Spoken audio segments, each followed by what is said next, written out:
మావయ్య, కొంప మునిగింది.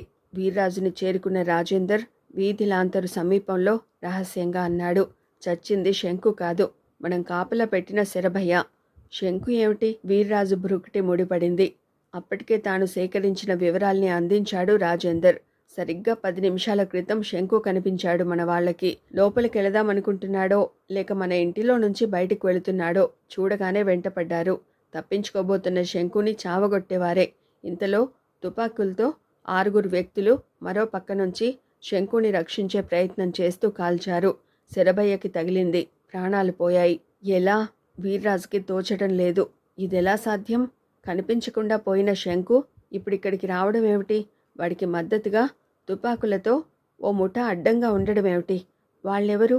ఓ పిచ్చుక ఇంత దన్నుతో ఎక్కడ ఉంటున్నట్టు? చాలా విషయాల్ని సునాయాసంగా ఆలోచించగల వీర్రాజుకి ఇదంతా అగమ్యంగా ఉంది. ఇప్పుడేం చేద్దాం? రాజేందర్ అడిగాడు కొద్దిపాటి ఆందోళనతో. నిశ్శబ్దంగా నిలబడిపోయిన వీర్రాజుకి మరో 2 నిమిషాల దాకా గొంతు పెగల్లేదు. బలహీనుడనుకున్న శంకు భారీ ఏర్పాట్లతో పోరాటానికి సిద్ధపడినట్లు బోధపడుతోంది రాజేందర్కి. ఇప్పుడు జరిగిన సంఘటనలో వాడికి అండగా ఉన్నవాళ్ళెవరో అర్థమైతే తప్ప చాలా ప్రశ్నలకి జవాబులు కనుక్కోలేం. అందుకని ఆగాడు క్షణం పాటు. శవాన్ని అలాగే ఉంచమను, ఎవరూ ముట్టుకోకూడదు. వెంటనే పోలీసులకి, ముఖ్యంగా నిన్ను వెంటాడే ప్రయత్నం చేస్తున్న ఎస్పీ సాగర్కి తెలియజేయి. ఈలోగా చెప్పు. బావ బుర్రలో ఏదో పథకం రూపుదిద్దుకుంటోందని అర్థమవుతోంది. నేను ప్రత్యేకంగా ఏమన్నా చేయాలా? అవును. అక్కడ శవం రక్తంతో రాజేందర్ అవాక్కై వింటున్నాడు. మన ఇంటి గోడపై రాయి. ఏమని? శంకుతో పోరాటం, పాముతో చెలగాటం. ఈ హెచ్చరిక వీర్రాజుకే కాదు, ప్రభుత్వానికి కూడా. విప్లవం వర్ధిల్లాలి, శంకు అంటూ స్పష్టంగా రాయాలి. దానివలన ఉపయోగం అర్థం కానట్టు అడిగాడు రాజేందర్. శంకుయే ఈ హత్య చేసినట్టు మరో ఆధారం సృష్టించిన వాళ్ళమవుతాం. అంటే వాడు ఓ తీవ్రవాదిగా ముద్రపడి మరిన్ని ఉచ్చులు బిగుసుకుంటాయి. మరో 2 రోజుల్లో వీర్రాజు ఇంటల్లుడు కాబోతున్న రాజేందర్ బావ మేధస్సుకి అబ్బురపడిపోయాడు. గర్వంగా చూశాడు. అప్పుడే రాజేందర్ రంగంలోకి దిగాడు, బాధ్యతని నిర్వర్తించడానికని. అయితే వారి చర్చ చాటుగా విన్నది ఒకే వ్యక్తి, ఆమె మంగ. ఆ చర్చలో చాలా భాగం సరిగా అర్థం కాలేదు. కానీ శంకుని మరిన్ని సమస్యల్లోకి నెడుతున్నట్టు బోధపడిపోయింది. మరో అరగంట కల్లా ఎస్పీ సాగర్ ఆ ఊళ్ళో అడుగుపెట్టాడు తన పోలీసు బలగంతో. లేదయ్యా, ఇదంతా అబద్ధం. ఉదయం 7 గంటల సమయంలో జవహర్ని ఇంటిలో కలిసిన మంగ చెబుతోంది నిస్సత్తువగా. అలా రక్తంతో రాసింది రాజేందర్. నా కళ్ళతో నేను చూశాను. అసలు శంకు తప్పించుకు పారిపోయాడు తప్ప అక్కడ లేనే లేడు. జవహర్ కణతలు నొక్కుంటూ విన్నాడంతా.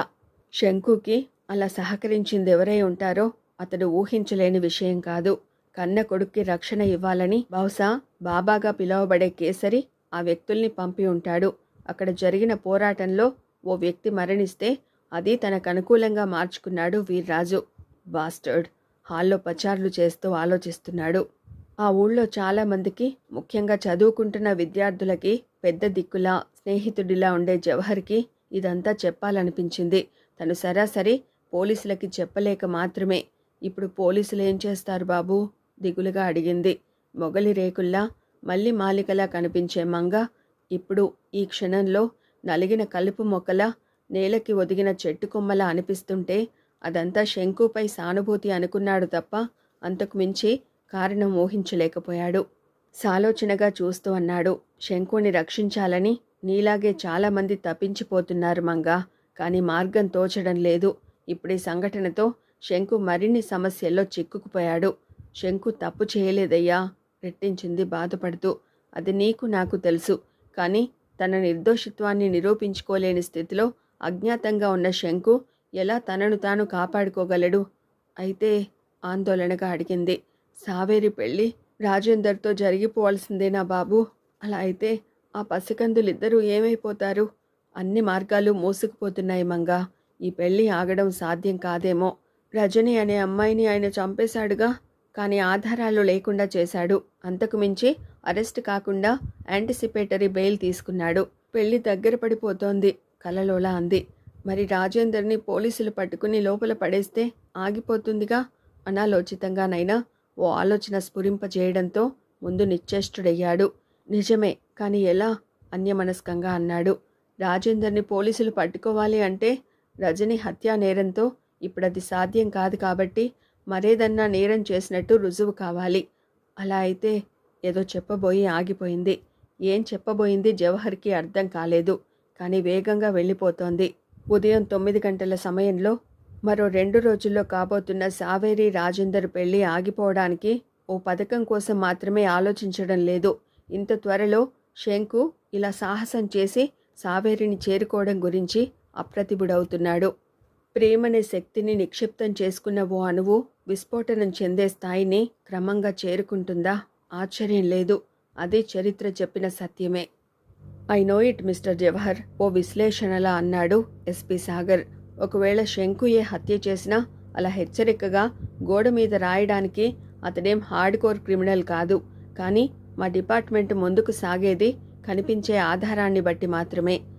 ఇబ్బందిగా కదిలాడు జవహర్. రవితో పాటు ఎస్పీ సాగర్ని కొద్ది నిమిషాల క్రితమే కలుసుకుని జరిగింది చెప్పాడు. కానీ మంగ సాక్షిగా ఉందిగా, రవి అన్నాడు. యూసీ మిస్టర్ రవి, మిస్టర్ జవహర్తో రహస్యంగానే చెప్పిన మంగ మీ డాడీని ఎదిరించి తను రేపు కూడా సాక్షిగా నిలబడగలదని నేను అనుకోను. మరిప్పుడేం చేద్దామంటారు? నిస్సహాయంగా అడిగాడు రవి. అది కాదు సార్, శంకుని రక్షించే ప్రయత్నం కన్నా ముందు రాజేందర్ నేరస్తుడని నిరూపించగలగాలి. అదే ప్రయత్నంలో ఉన్నాను. కానీ ఈలోగా పెళ్లి తంతు పూర్తయిపోతుంది. అఫ్కోర్స్ సార్, సాగర్ వైపు ప్రాధేయపూర్వకంగా చూస్తూ అడిగాడు రవి. మిమ్మల్ని ఓ పోలీస్ ఆఫీసర్గా కాదు, అన్నగా అభ్యర్థిస్తున్నాను. చెప్పండి, ఈ పెళ్లి ఆగాలి అంటే ఆ సమయానికి మా బావని మీ కస్టడీలో ఉంచాలి. ఎలా అన్నది నాకు తెలీదు. నా చెల్లి జీవితం ఊహించని మలుపు తిరగకుండా ఉండాలి అంటే, అది ఆత్మహత్య చేసుకోకుండా బ్రతకాలి అంటే మీరు... మిస్టర్ రవి, అర్ధోక్తిగా వారించాడు ఎస్పీ సాగర్. ఇలాంటి అభ్యర్థనకి సహజంగా కోపగించుకునేవాడే.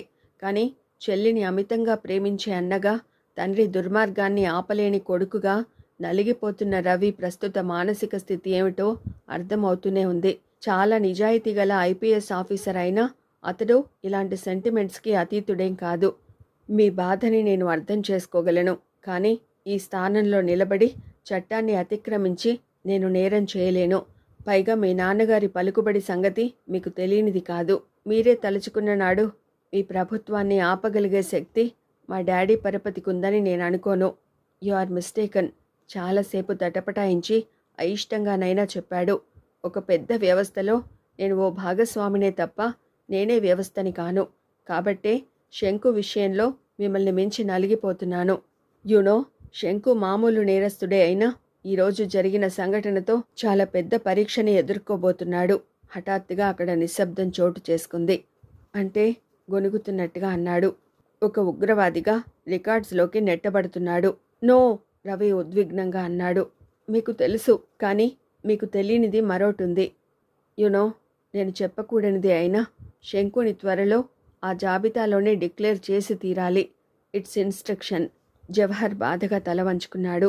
తను ఒకందుకు అజ్ఞాతంలోకి నెడితే అది వీర్రాజు మరొకందుకు అన్వయించి అవకాశం తీసుకున్నాడు.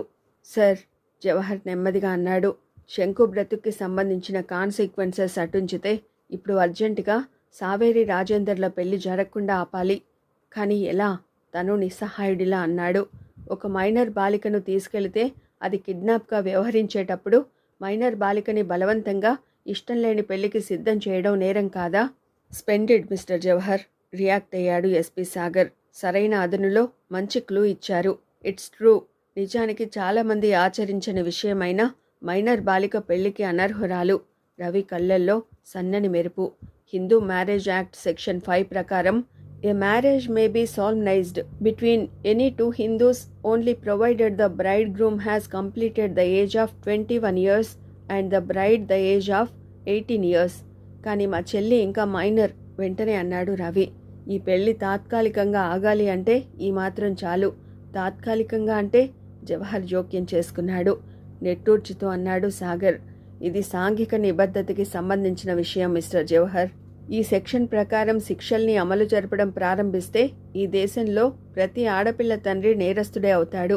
కాబట్టే స్వయంగా అమలు చేయలేని ఓ క్లాజ్ని అవకాశంగా తీసుకుంటే అందాక ఈ పెళ్లి పోస్ట్ పోన్ చేయొచ్చు. ప్రస్తుతానికి ఆ మాత్రం చాలు, జవహర్ అన్నాడు కొద్దిపాటి రిలీఫ్తో. దెన్ అమ్మాయికి అన్నగా మీరు కంప్లైంట్ ఇవ్వండి. అంతేకాదు తనకి పెళ్లి ఇష్టం లేనట్టు మీ చెల్లి సంతకంతో ఓ అప్పీల్ని నాకివ్వండి. వెంటనే ఆపేయొచ్చా? రవి ఉత్సుకతగా అడిగాడు. ఇప్పుడే నేను జోక్యం చేసుకుంటే అంతకు మించిన వేగంతో మీ డాడీ మరో అస్త్రాన్ని సంధించొచ్చు. సో పెళ్లికి కొన్ని గంటల ముందుగా నేను రంగంలోకి దిగుతాను. పైకి లేచారు జవహర్, రవి ఇద్దరు. ఎస్పీ సాగర్ అన్యమనస్కంగా ఓ ఫైలు అందుకున్నాడు. ఆ క్షణంలో సైతం రాజేందర్ని దెబ్బతీయడానికి ఓ మంచి అవకాశం కోసం ఆలోచిస్తున్నాడతడు. మీరు నాకు మేలు చేయలేదు బాబా, ఉక్రోషంగా అన్నాడు శంకు. నేను కోరిన సహాయాన్ని పంపి దారుణం చేశారు. మధ్యాహ్నానికల్లా స్థావరాన్ని చేరుకున్న శంకు త్రోవలోనే తనను రక్షించాలని వచ్చిన వ్యక్తుల దగ్గర విషయం తెలుసుకున్నాడు. రాగానే అడగాలనుకున్నాడు కానీ బాబా సూర్యాస్తమయ వేళకి గాని కనిపించలేదు. ఇప్పుడు మరో హత్య జరిగిందక్కడ. తప్పదు, అప్పుడు పెదవి విప్పాడు బాబా. లేకపోతే నిన్ను హత్య చేసుండేవారు. పీడ విరగడయ్యేది. నన్ను ఆశ్రయించిన వారిని కాపాడ్డం నా ధర్మం. ఆశ్రయించింది అండ కోసం కాదు, తలదాచుకోవడానికి, విసురుగా జవాబిచ్చాడు శంకు. రెండింటికీ పెద్ద తేడా లేదు. అది మీ ఉద్దేశం. కానీ నేనిక్కడికి వచ్చింది పోలీసులకి దూరంగా ఉండాలని, మీకు దగ్గర కావాలని కాదు. అప్పటికీ కోపం తెచ్చుకోలేదు బాబా. నిన్ను నా ఇజాన్ని సమర్థించమనడం లేదు, బ్రతుకు నిజాన్ని గ్రహించమంటున్నాను. అబద్ధం లాంటి ఈ బ్రతుకుని నిజంగా నేను అంగీకరించలేను. తలబిరుసుతనం. దానికి మీరే పేరు పెట్టినా నాకు అభ్యంతరం లేదు. శంకు, బాబా కేకతో ఆ గుహ ప్రతిధ్వనించింది. నువ్వెవరితో మాట్లాడుతున్నావో తెలుసా? బహుశా చాలామంది దేవుడిగా పూజించే వ్యక్తితో కావచ్చు, కానీ నా దృష్టిలో మీరు నాలాంటి వ్యక్తే. అంటే? బాబా స్వరం మరింత తీవ్రమైంది. నాలాగే సంఘము చట్టము వెలేసిన వ్యక్తులు. బాబా ఆవేశంగా 2 అడుగులు ముందుకేశాడు. బాబా, హఠాత్తుగా ఓ యువతి ముందుకొచ్చింది. ప్లీజ్, ఆయన్ని వారిస్తూ శంకర్ చేతులు పట్టుకుని గుట్టపై ఓ మూలకి నడిపించుకు వెళ్ళింది. ఈ 4 రోజుల్లో ఆ యువతిని చూడ్డం ఇదే మొదటిసారి. ఇక్కడ ఆడవాళ్లు ఉంటారు, ఉండగలరని తెలిసిన శంకు ఆశ్చర్యం నుంచి తేరుకోకముందే అంది. నా పేరు విజయ, డాక్టర్ విజయ. 25 వయసు మించని ఆమెని తదేకంగా చూస్తున్నాడు. చాలా సాత్వికుడైన మహర్షిని రెచ్చగొట్టావు, శపిస్తాడా? ఎగతాళిగా అడిగాడు. నవ్వింది తల అడ్డంగా ఊపుతూ. తండ్రిలా లాలిస్తారే తప్ప అంత హానికి సిద్ధపడరు. కానీ నీ విషయంలో అంతకు మించి తాత్వికతను ప్రదర్శిస్తారు. కారణం బాబా నీ తండ్రి కాబట్టి. ఓ శతఘ్ని గుండెల్లోంచి దూసుకుపోయినట్టు అదిరిపడ్డాడు. శంకు పిడికిళ్ళు బిగుసుకున్నాయి కసిగా. అంటే అమ్మని మోసగించిన వాడన్నమాట, అక్కసుగా పలికాడు. అది మోసం కాదు శంకు, త్యాగం. బాబాకి ప్రియమైన శిష్యురాలిలా ఉన్నారు. ప్రసన్నంగా చూసింది. కాబట్టే చెబుతున్నాను. కానీ తన సుఖం కోసం ఓ ఆడదాన్ని తల్లిగా మార్చినవాడు ఆ తర్వాత విడిచిపెట్టి తన దారి తాను చూసుకోవడం త్యాగం ఎలా అవుతుంది? తన సుఖం కోసం, నిర్వేదంగా అంది. ప్రపంచం కోసం తన బంధాన్ని తెంచుకున్న సిద్ధార్థుడు మహాత్ముడే అయితే బాబా కూడా అంతటివాడు అని నేను చెప్పడం లేదు శంకు. బాబా తనెవరన్నది చెప్పాకనే నీ తల్లికి దగ్గరయ్యారు. బాబా ఎవరు, అతని సిద్ధాంతాలేమిటి అన్నది తెలిసాకనే నీ తల్లి తనను తాను అర్పించుకున్నది. కానీ ఆ తర్వాత ఆ బంధంలో రాజీ పడలేకపోయింది. అతన్ని తన దారిలోకి, తాను బ్రతికే సంఘంలోకి మళ్లించలేక ప్రాణాలు తీసుకుంది. చాలా ఆలోచించి ఇవ్వగల తెలివైన సంజాయిషి. శంకు, అప్పుడు వినిపించింది బాబా కంఠం చాలా చేరువగా.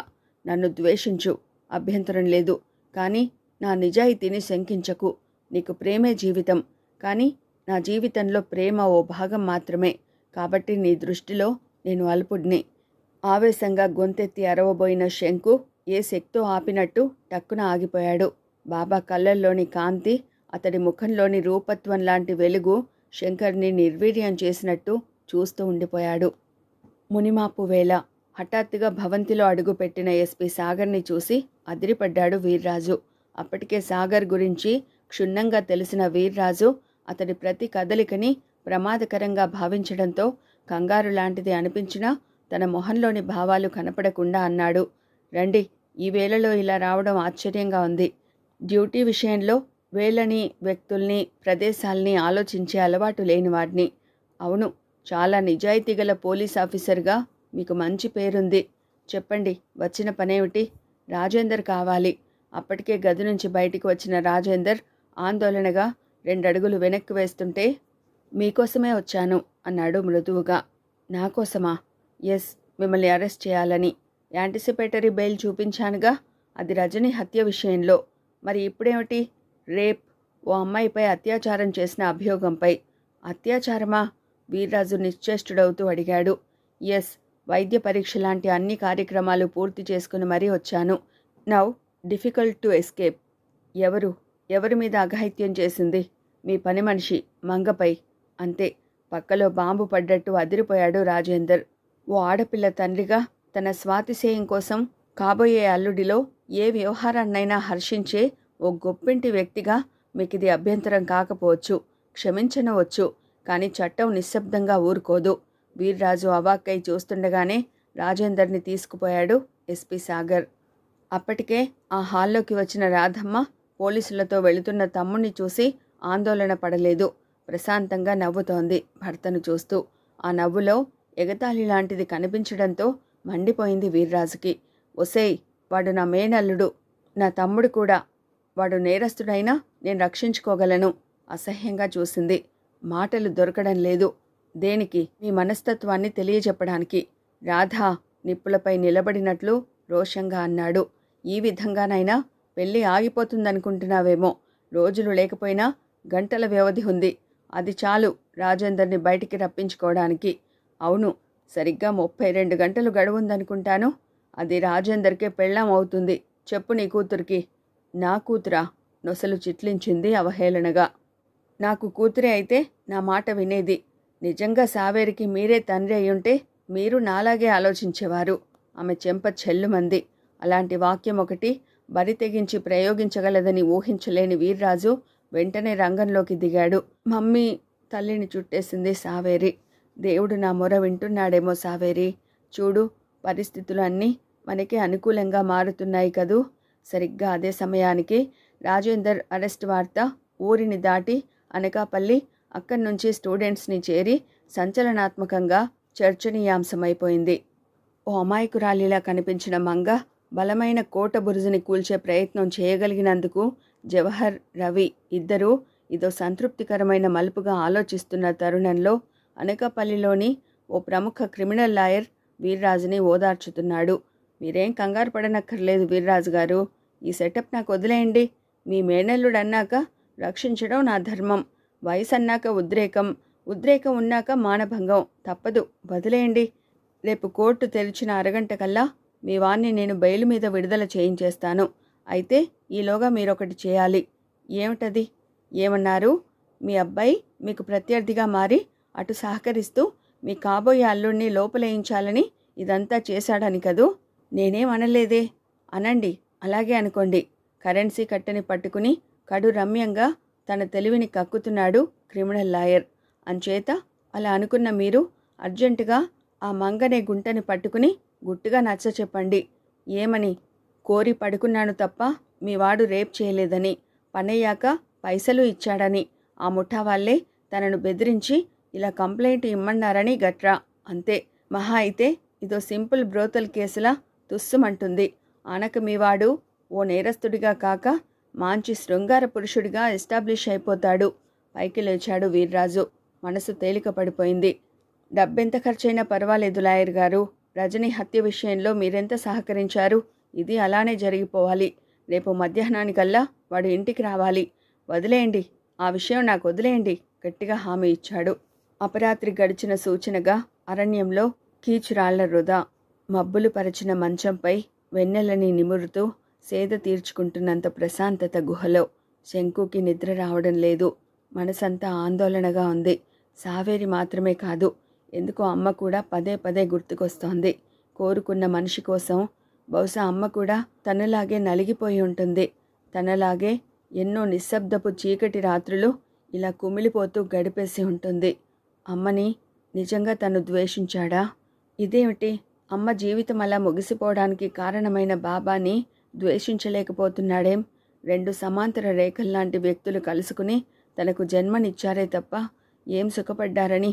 కారణమేమన్నా కానీ ఇద్దరూ కలిసి కూడబలుకున్నట్టుగా తనను అనాథను చేసేశారు.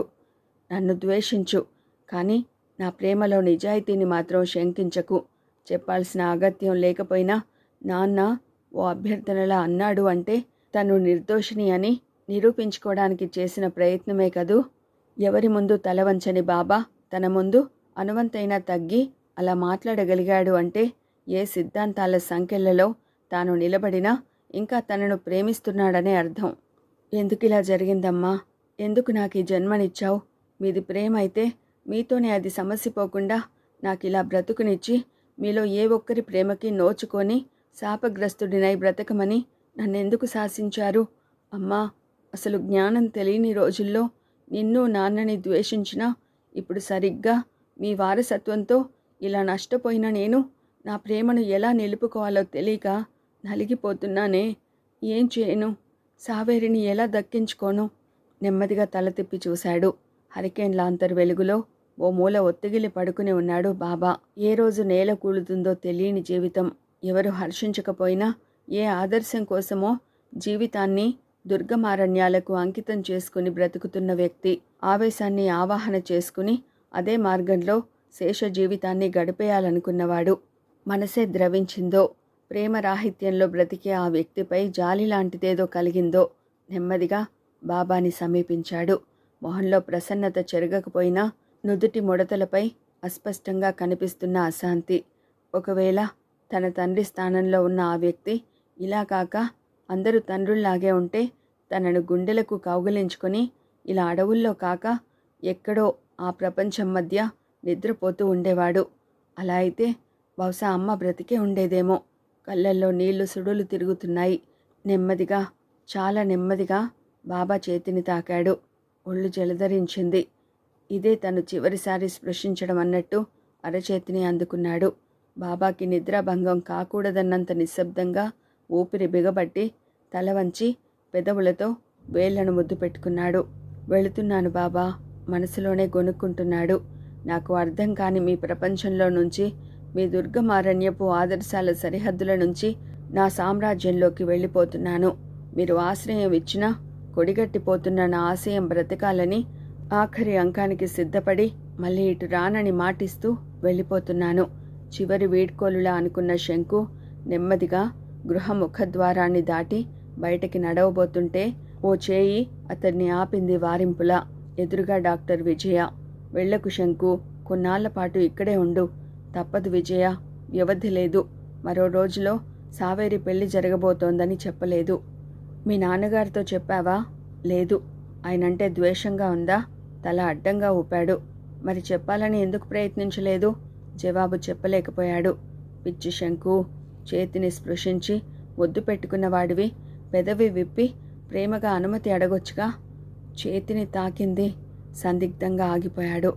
ప్రేమగానే, అయినా అంతకు మించి అమ్మని గుర్తు చేసుకోవాలనిపించింది. అర్థం కానట్టు చూసింది. నిజం విజయ, అమ్మ ఎలా ఉంటుందో నాకు తెలీదు. అమ్మ పొత్తిళ్ళ వెచ్చదనము నాకు గుర్తులేదు. కానీ బాబా చేతి స్పర్శతో అమ్మనలా తాకినట్టు అనుభూతి చెందాను. అంతే. ఎందుకంటే ఆ చేతులతో అమ్మ శరీరాన్ని తాకితేనేమో కదూ నేను పుట్టింది. ఆమె కళ్ళు నీటి కుండలయ్యాయి. ఏ భావుకత అతడిని అసాధారణమైన ప్రేమికుడిగా మార్చిందో అర్థమైనట్టు ఆత్మీయంగా అతడి కళ్ళలోకి చూసింది. అదృష్టవంతురాలు శంకు, నీ తల్లి మాత్రమే కాదు, నీ ప్రేమను పొందగలిగిన సావేరి కూడా. సెలవు విజయ. బయలుదేరాడు. నిశిరాత్రి వేళ. 2 అంగల్లో బాబాని చేరుకుందామే. బాబా, నిద్రలేవండి బాబా, శంకు వెళ్ళిపోతున్నాడు. కోరి ప్రమాదాల్లో అడుగు పెడుతున్నాడు. శంకుని ఆపండి. బడలికగా చూశాడు. నిద్రను అభినయిస్తున్నాడే తప్ప నిజంగా నిద్రపోలేదని అతడి కళ్ళే చెబుతున్నాయి. ఆపండి బాబా, తొందర చేసింది. వెళ్ళని విజయ. తనంతటి తానుగా నిర్ణయించుకునే స్థితికి ఎదిగినవాడు. కానీ ఇప్పుడు తీవ్రవాదిగా ముద్రపడినవాడు.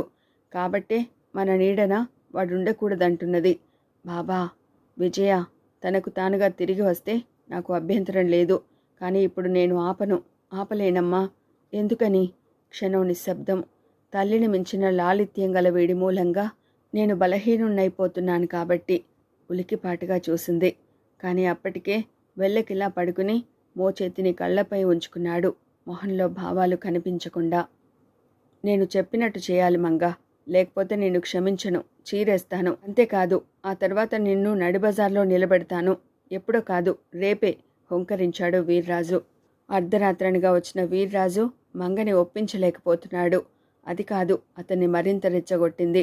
ఎంత అడిగినా ఉలుకు పలుకు లేకుండా నిశ్శబ్దంగా వింటోంది తప్ప సరేననటం లేదు. తను ఎదురుపడితే చాలు కంపించిపోయే ఓ మామూలు ఆడపిల్ల తన ఉనికి ఓ ప్రశ్నగా మారి అతడి అహాన్ని దారుణంగా దెబ్బతీస్తోంది.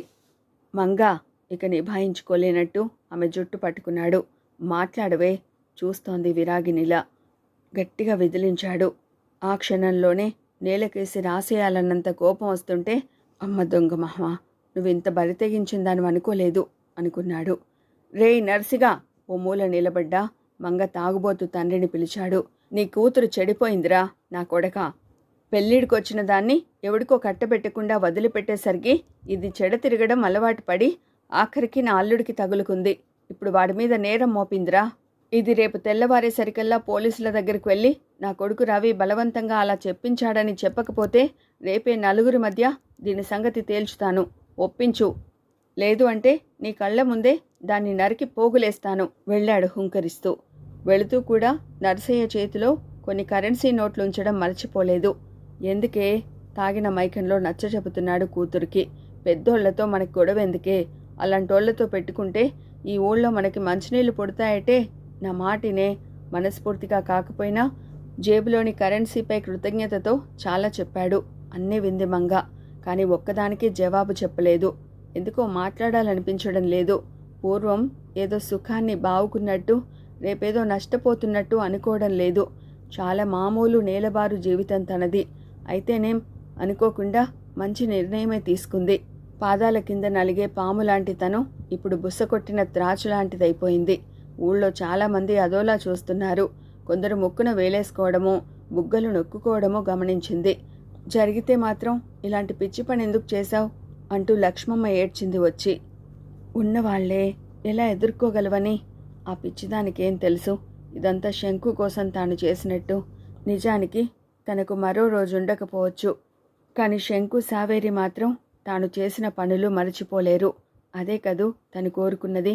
అశ్రుసిక్త నయనాలతో అలాగే చూస్తూ కూర్చుండిపోయింది. తెల్లవారుతోంది. ఏమిటి ఊరంతా తన్నో చెడిన ఆడదానిగా ముద్ర వేసినట్టు ఈ ఒంటరితనం ఏమిటమ్మా? మనసెందుకు మిరమిరలాడుతోంది? పిచ్చి మనసా, నేను పతివ్రతను కాకపోయినా పాడుముండని కానే. నాకు కోరికలున్నా వాటిని అణిచిపెట్టాను. ఒకనాడు కోరికగా శంకు వెంటే పడ్డాను తప్ప చెడిపోలేదే. ఇప్పుడు నువ్వు నన్ను ఆరడి చేస్తావేం? ఒకరన్నా ఓదార్చురేమిటి అని బాధపడుతుంటే నువ్వు నన్ను అల్లరి పెడుతున్నావెందుకు? రేపెలా ఉంటుందని భయంగా ఉందా? మంగ చరిత్ర సృష్టించేంత గొప్ప వ్యక్తి కాదు, కానీ బెదిరిపోతోంది. ఊరంతా ఉప్పెనెలా పైకి దూసుకొచ్చినట్టు, తనేదో చెడిన ఆడదాన్నని గుసగుసలు పెడుతున్నట్టు, రేపు ఇక తననెవరూ చేరతీయనట్టు, బ్రతికినంతకాలం వీర్రాజు అతడి మనుషులు వెంటాడి వేధిస్తున్నట్టు వణికిపోతోంది. మనిషి బ్రతుకు గతి తప్పేది క్షణాల నిర్ణయంలోనే. ఒక్క క్షణం మనసు మార్చుకుని ఉంటే హిరోషిమా, నాగసాకిల మారణహోమం ఆగిపోయేదని మంగకి తెలీదు. కానీ తను భ్రాంతి విభ్రాంతిల మధ్య తొందరపాటుతో నిర్ణయం తీసుకుంది. బాధాకరంగా